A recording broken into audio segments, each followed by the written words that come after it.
বাঁকুড়ার সোনামুখীর জঙ্গলে দেখা মিলল পতঙ্গভুক এক উদ্ভিদের। মূলত আমাজনের জঙ্গলেই এদের দেখা মেলে, যা সানডিউ বা বাংলায় সূর্য শিশির নামেই পরিচিত, যার বিজ্ঞানসম্মত নাম ড্রাসেরা বা দাসেরা বার্মানি। এরা মূলত জঙ্গল ঘেরা স্যাঁতস্যাঁতে জায়গায় জন্মায়, আর যখনই কোনো ছোট ছোট প্রাণী বা কীট পতঙ্গ এই উদ্ভিদের উপরে এসে বসে, তখনই তাদের এরা খাদ্য হিসেবে গ্রহণ করে থাকে। স্থানীয় সূত্রে খবর, গত কয়েকদিন আগে সোনামুখী রেঞ্জের বড় নারায়ণপুর মৌজায় গভীর জঙ্গলে এই উদ্ভিদের সন্ধান মেলে।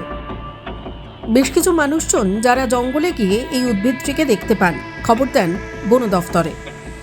বাংলায় একে বলে সূর্য শিশির, সায়েন্টিফিক নেম ড্রসেরা।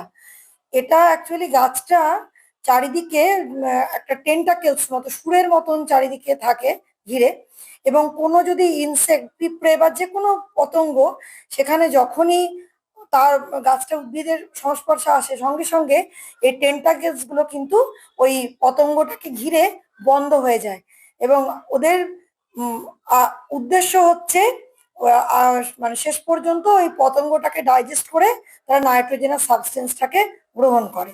এখান থেকে একটা জিনিস বোঝা যাচ্ছে যে ড্রসেরা সাধারণত ড্রাই ল্যাটেরাইটিক সয়েলে হয়।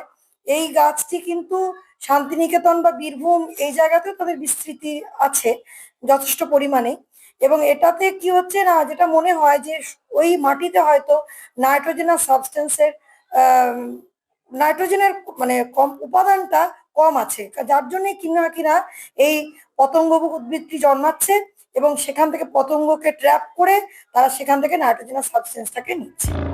খবর পাওয়ার সঙ্গে সঙ্গেই বন দফতরের আধিকারিকরা ওই জায়গায় পৌঁছে উদ্ভিদটিকে শনাক্ত করেন এবং তার যথাযথ রক্ষণাবেক্ষণেরও ব্যবস্থা করেন।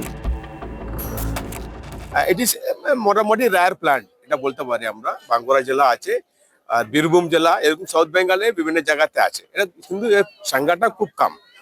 এটা আমরা এটাকে কনসার্ভ করার জন্য অনেকটা আমরা কাজ করছি, আর এটা প্রোগ্রাম করব, আপনার সাথে একটা প্রোগ্রাম করব।